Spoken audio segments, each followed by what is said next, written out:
I'm making the futtock shrouds. Just look like this. And go here like this. Basically just a draw plate. Like this. You take a square stock, pull it through each succeeding hole as it gets smaller and smaller a few times until you get to the size that you need. It's pretty simple. The futtock shrouds going on here. It's basically a pretty simple little cross hatch lashing on each one like this. Not very hard to do. And 2 times around is usually sufficient. To do more than that, this little ball of string starts to get a little bit bulky and out of shape.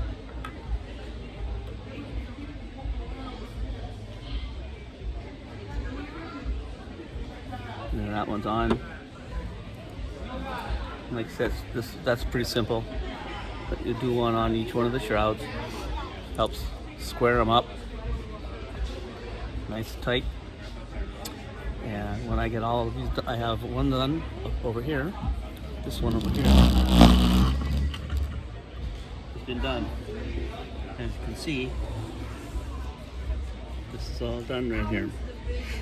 And then, once that's finished, you can put a little pattern like this on it, and you staple that on. And I'll show you how that's done probably in a little later on in the video. The next section of this video is show you how I lay out the lines here on this piece of cardboard. As you can see, I've got a square piece of paper out, cardboard actually, out of this. Just slide it back here, behind here like this.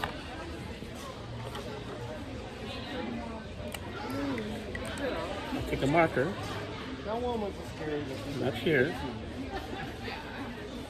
I'll lay out how the shrouds are going to be, and make a mark where each shroud is. And then down here, make a mark where each shroud is. I mark where the futtock shaft is right here, like that. And then I take this off, and I'll show you how to draw the lines for that.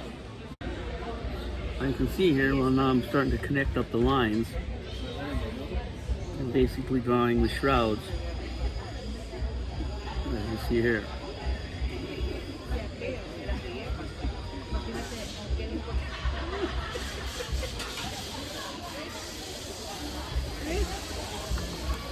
There, now all the shroud lines are drawn for the mizzen. Now I'm going to make the ratline guideline. I make a line here, like this. I measure that line, 7/8. I go up to the top here, make another line like that. I'll have a vertical line to the shrouds, or to the futtock shroud. Over on the other side, I do the same thing.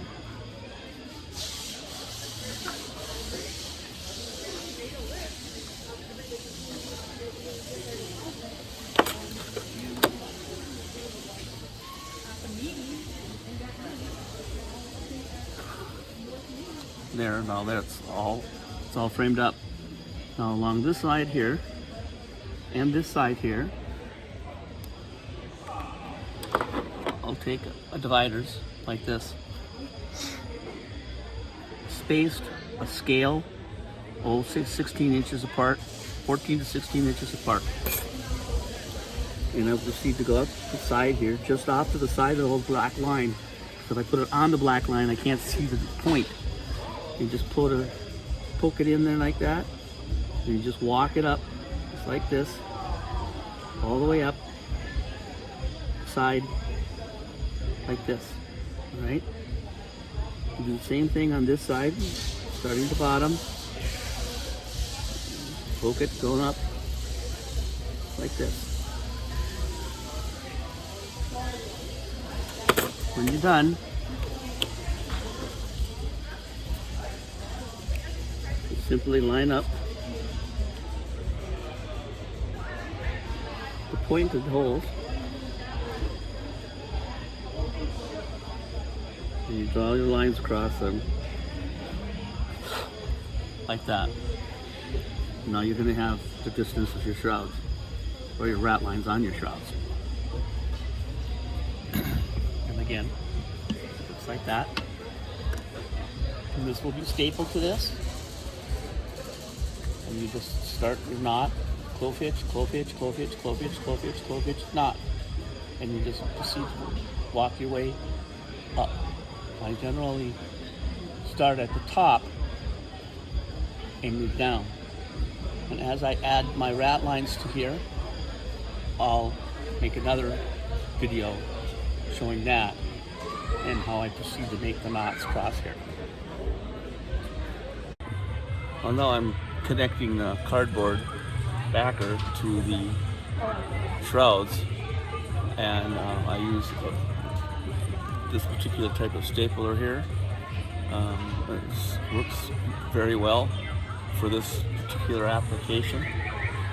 It's pretty obvious, you know, you're just going to go in here and pinch down the shrouds and put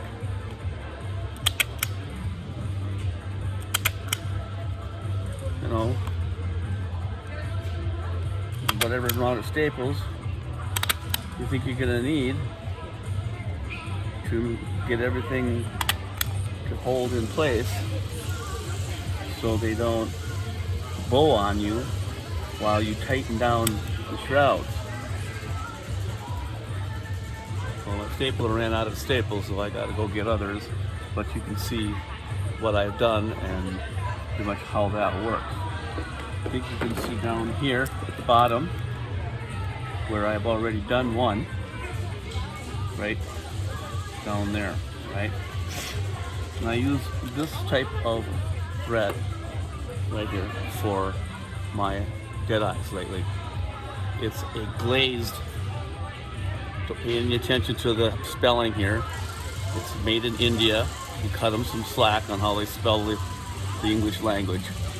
But it is coated cotton. It's coated with I'm not sure exactly what, but I assume it's some sort of polyester or plastic or something. But it holds nice and tight. You can see right here. I mean, you could put bow in it if you wanted to give it some sag. But I found that at this scale, it's really hard to duplicate like maybe a 1 inch or 1.5 inch sag on each individual section here.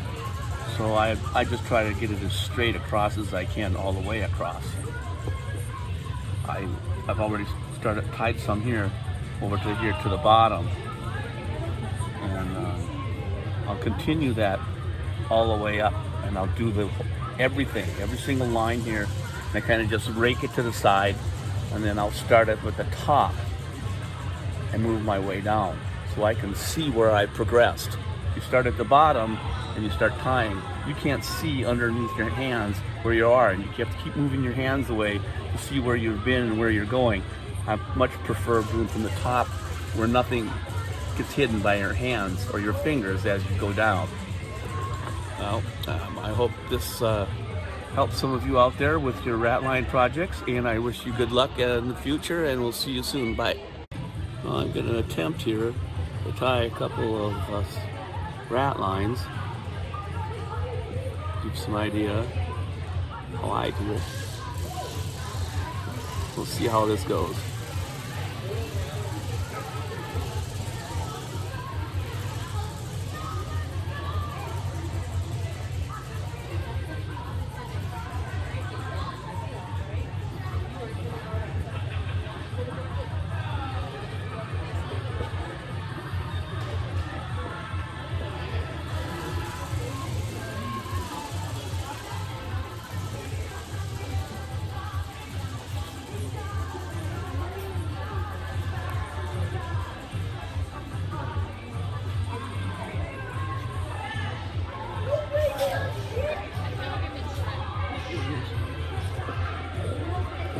little awkward worded this way. The camera kind of gets in the way here. Yeah, but you get the general idea. Under over the top, like this, and then in between like this, and there's your knot. Positioning it, getting it tight, proper, is the hardest part. Even though it looks pretty good, I'll probably go over it once I'm done here, make any small adjustments that I need to.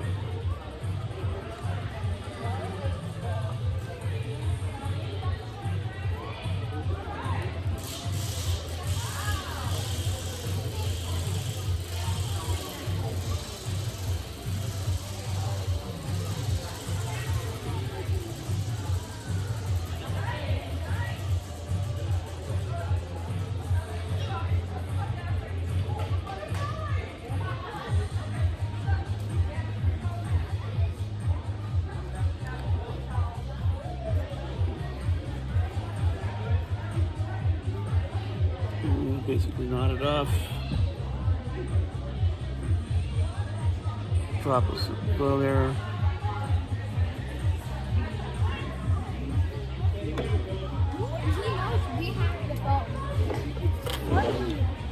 Make a snip. And that's it. Now you can see here, along the side here, how they all trail down. Right here. Like I mentioned in the first video. And now and then I'll make one, and that gives me an idea of how long I need to make those lines going from here to here.